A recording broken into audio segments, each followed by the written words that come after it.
پناہ مانگتا ہوں میں اللہ کی شیطان مردود سے۔ شروع اللہ کا نام لے کر جو بڑا مہربان نہایت رحم والا ہے۔ صاد، قسم ہے قرآن کی جو نصیحت سے پر ہے کہ تم حق پر ہو، مگر جو لوگ کافر ہیں وہ غرور اور مخالفت میں پڑے ہیں۔ ہم نے ان سے پہلے بہت سی امتوں کو ہلاک کر دیا تو وہ عذاب کے وقت لگے فریاد کرنے، اور وہ چھٹکارے کا وقت نہیں تھا۔ اور انہوں نے تعجب کیا کہ ان کے پاس انہی میں سے ایک خبردار کرنے والا آیا، اور کافر کہنے لگے کہ یہ تو جادوگر ہے جھوٹا، کیا اس نے اتنے معبودوں کی جگہ ایک ہی معبود قرار دے دیا؟ یہ تو بڑی عجیب بات ہے۔ اور ان میں جو معزز تھے وہ چل کھڑے ہوئے اور بولے کہ چلو اور اپنے معبودوں کی پوجا پر قائم رہو، بے شک یہ ایسی بات ہے جس میں کوئی خاص غرض ہے۔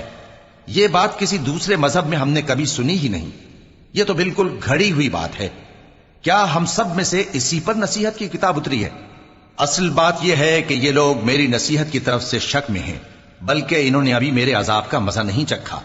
کیا ان کے پاس تمہارے پروردگار کی رحمت کے خزانے ہیں جو غالب ہے، سب کچھ عطا کرنے والا ہے؟ یا آسمانوں اور زمین اور جو کچھ ان میں ہے ان سب پر انہی کی حکومت ہے؟ تو چاہیے کہ رسیاں تان کر آسمانوں پر چڑھ جائیں۔ یہاں شکست کھائے ہوئے گروہوں میں سے یہ بھی ایک لشکر ہے۔ ان سے پہلے نوح کی قوم اور عاد اور میخوں والا فرعون بھی جھٹلا چکے ہیں، اور سمود اور لوط کی قوم اور بن کے رہنے والے بھی۔ یہی وہ شکست خوردہ گروہ ہیں۔ ان سب نے پیغمبروں کو جھٹلایا تو میرا عذاب ان پر آ واقع ہوا۔ اور یہ لوگ تو صرف ایک زور کی آواز کا جس میں شروع ہونے کے بعد کچھ وقفہ نہیں ہوگا انتظار کرتے ہیں، اور کہتے ہیں کہ اے ہمارے پروردگار، ہم کو ہمارا حصہ جلدی سے حساب کے دن سے پہلے ہی دے دے۔ اے پیغمبر صلی اللہ علیہ وآلہ وسلم، یہ جو کچھ کہتے ہیں اس پر صبر کرو، اور ہمارے بندے داؤد کو یاد کرو جو صاحب قوت تھے، بے شک وہ رجوع کرنے والے تھے۔ ہم نے پہاڑوں کو ان کے زیر فرمان کر دیا تھا کہ صبح و شام ان کے ساتھ تسبیح کرتے تھے، اور پرندوں کو بھی کہ وہ جمع رہتے تھے، ہر ایک ان کے آگے رجوع رہتا تھا۔ اور ہم نے ان کی بادشاہی کو مستحکم کیا اور ان کو حکمت اور فیصلہ کن خطابت عطا فرمائی۔ اور اے نبی صلی اللہ علیہ وآلہ وسلم، کیا تمہارے پاس ان جھگڑنے والوں کی بھی خبر آئی ہے جب وہ دیوار پھاند کر اندر داخل ہوئے؟ جس وقت وہ داؤد کے پاس آئے تو وہ ان سے گھبرا گئے۔ انہوں نے کہا کہ خوف نہ کیجیے، ہم دونوں کا ایک مقدمہ ہے کہ ہم میں سے ایک نے دوسرے پر زیادتی کی ہے، تو آپ ہم میں انصاف سے فیصلہ کر دیجئے اور بے انصافی نہ کیجیے گا، اور ہم کو سیدھا رستہ دکھا دیجئے۔ بات یہ ہے کہ یہ میرا بھائی ہے، اس کے ہاں 99 دمبیاں ہیں اور میرے پاس ایک دمبی ہے۔ یہ کہتا ہے کہ یہ بھی میرے حوالے کر دے، اور گفتگو میں مجھ پر حاوی ہو رہا ہے۔ انہوں نے کہا کہ یہ جو تیری دمبی مانگتا ہے کہ اپنی دمبیوں میں ملا لے، بے شک تجھ پر ظلم کرتا ہے، اور اکثر شریک ایک دوسرے پر زیادتی ہی کیا کرتے ہیں۔ ہاں، جو ایمان لائے اور عمل نیک کرتے رہے، اور ایسے لوگ بہت کم ہیں۔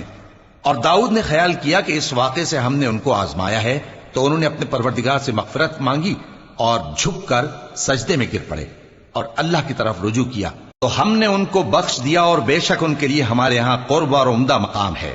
اے داؤد، ہم نے تم کو زمین میں خلیفہ بنایا ہے، تو لوگوں میں انصاف کے فیصلے کیا کرو، اور خواہش کی پیروی نہ کرنا کہ وہ تمہیں اللہ کے رستے سے بھٹکا دے گی۔ جو لوگ اللہ کے رستے سے بھٹکتے ہیں ان کے لیے سخت عذاب ہے، اس لیے کہ انہوں نے حساب کے دن کو بھلا دیا۔ اور ہم نے آسمان اور زمین کو اور جو کائنات ان میں ہے اس کو بے مقصد نہیں پیدا کیا، یہ ان کا گمان ہے جو کافر ہیں، سو کافروں کے لیے دوزخ کا عذاب ہے۔ جو لوگ ایمان لائے اور عمل نیک کرتے رہے، کیا ان کو ہم ان کی طرح کر دیں گے جو ملک میں فساد کرتے ہیں، یا پرہیزگاروں کو بدکاروں کی طرح کر دیں گے؟ یہ کتاب جو ہم نے تم پر نازل کی ہے بابرکت ہے، تاکہ لوگ اس کی آیتوں میں غور کریں اور تاکہ اہل عقل نصیحت حاصل کریں۔ اور ہم نے داؤد کو سلیمان عطا کیے، بہت خوب بندے تھے، اور وہ اللہ کی طرف بہت رجوع کرنے والے تھے۔ جب ان کے سامنے شام کو اصیل گھوڑے پیش کیے گئے تو کہنے لگے کہ میں نے اپنے پروردگار کی یاد سے غافل ہو کر مال کی محبت اختیار کی، یہاں تک کہ آفتاب پردے میں چھپ گیا۔ بولے کہ ان کو میرے پاس واپس لاؤ۔ پھر ان کی ٹانگوں اور گردنوں پر ہاتھ پھیرنے لگے، اور ہم نے سلیمان کی آزمائش کی اور ان کے تخت پر ایک دھڑ سا ڈال دیا۔ پھر انہوں نے اللہ کی طرف رجوع کیا اور دعا کی کہ اے پروردگار، مجھے معاف فرما اور مجھ کو ایسی بادشاہی عطا فرما کہ میرے بعد کسی کو شایع نہ ہو، بے شک تو سب کچھ عطا فرمانے والا ہے۔ پھر ہم نے ہوا کو ان کے زیر فرمان کر دیا کہ جہاں وہ پہنچنا چاہتے ان کے حکم سے نرم نرم چلنے لگتی، اور جنوں کو بھی ان کے زیر فرمان کیا۔ یہ سب عمارتیں بنانے والے اور غوطہ مارنے والے تھے، اور کچھ دوسروں کو بھی جو زنجیروں میں جکڑے ہوئے تھے۔ ہم نے کہا یہ ہماری بخشش ہے، چاہو تو احسان کرو یا رکھ چھوڑو، تم سے کچھ حساب نہیں ہے، اور بے شک ان کے لیے ہمارے ہاں قرب اور عمدہ ٹھکانہ ہے۔ اور ہمارے بندے ایوب کو یاد کرو جب انہوں نے اپنے رب کو پکارا اور کہا کہ شیطان نے مجھ کو ایذا اور تکلیف دے رکھی ہے۔ ہم نے کہا کہ زمین پر لات مارو، دیکھو یہ چشمہ نکل آیا، نہانے کو ٹھنڈا پانی اور پینے کو بھی، اور ہم نے ان کو اہل و عیال اور ان کے ساتھ اتنے ہی اور بخشے۔ یہ ہماری طرف سے رحمت اور عقل والوں کے لیے نصیحت تھی۔ اور ہم نے کہا اپنے ہاتھ میں تنکوں کا ایک مٹھا لو، پھر اس سے مار لو اور قسم نہ توڑو، بے شک ہم نے ان کو ثابت قدم پایا، بہت خوب بندے تھے، بے شک وہ بہت رجوع کرنے والے تھے۔ اور ہمارے بندوں ابراہیم اور اسحاق اور یعقوب کو یاد کرو جو قوت والے اور صاحب نظر تھے۔ ہم نے ان کو ایک صفت خاص آخرت کے گھر کی یاد سے ممتاز کیا تھا، اور وہ ہمارے نزدیک منتخب اور خوبی والوں میں سے تھے۔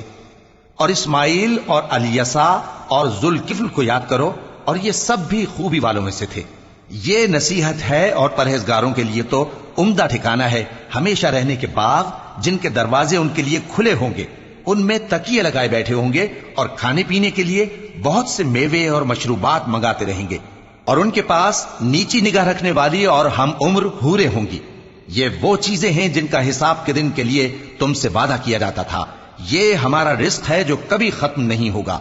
یہ نعمتیں تو فرمانبرداروں کے لیے ہیں، اور سرکشوں کے لیے برا ٹھکانہ ہے، یعنی دوزخ جس میں وہ داخل ہوں گے، اور وہ بری آرامگاہ ہے۔ یہ کھولتا ہوا گرم پانی اور پیپ ہے، اب اس کے مزے چکھیں، اور اسی طرح کے اور بہت سے عذاب ہوں گے۔ یہ ایک فوج ہے جو تمہارے ساتھ گھستی چلی آ رہی ہے، ان کو خوشامدید نہ کہا جائے۔ یہ دوزخ میں جانے والے ہیں، کہیں گے بلکہ تمہیں کو خوشامدید نہ کہا جائے، تمہیں تو یہ بلا ہمارے سامنے لائے ہو، سو یہ برا ٹھکانہ ہے۔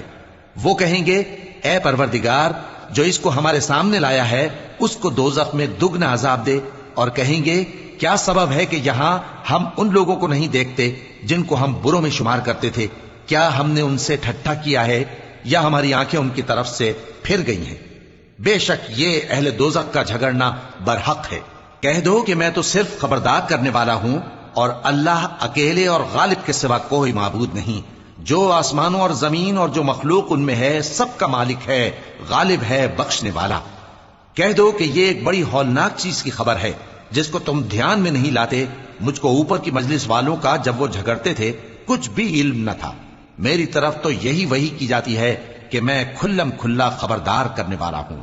جب تمہارے پروردگار نے فرشتوں سے کہا کہ میں مٹی سے انسان بنانے والا ہوں، جب میں اس کو درست کر لوں اور اس میں اپنی روح پھونک دوں تو اس کے آگے سجدے میں گر پڑنا، سو تمام فرشتوں نے سجدہ کیا مگر ابلیس کہ وہ اکڑ بیٹھا اور کافروں میں ہو گیا۔ اللہ نے فرمایا کہ اے ابلیس، جس شخص کو میں نے اپنے ہاتھوں سے بنایا اس کے آگے سجدہ کرنے سے تجھے کس چیز نے منع کیا؟ کیا تو غرور میں آ گیا یا اونچے درجے والوں میں تھا؟ بولا کہ میں اس سے بہتر ہوں کہ تو نے مجھ کو آگ سے پیدا کیا اور اسے مٹی سے بنایا۔